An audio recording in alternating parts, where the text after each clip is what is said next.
உங்களுக்கு வந்து oxygenated and deoxygenated பிளட்டோட difference தெரியுமா? Day 2 of Anatomy in Action.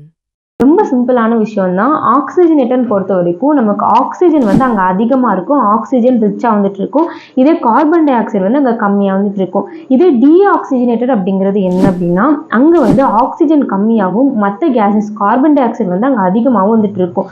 இப்போ ஏன் வந்து ஆக்சிஜனேட்டட் அண்ட் டீஆக்சிஜனேட்டட் ரொம்ப முக்கியம் அப்படின்னா, நம்ம பாடியில் ஒவ்வொரு டிஷ்யூஸ் ஒவ்வொரு செல்லுக்குமே வந்து பிளட் சப்ளை ரொம்ப முக்கியம். ஏன்னா பிளட்ல தான் ஆக்சிஜன் வந்துட்டு இருக்கு. ஸோ தட் நமக்கு பிளட் சப்ளை கரெக்டாக இருந்தால் மட்டும்தான் அதுக்கு தேவையான ஆக்சிஜன் நியூட்ரிஷன் எல்லாமே வந்து கிடைக்கும்.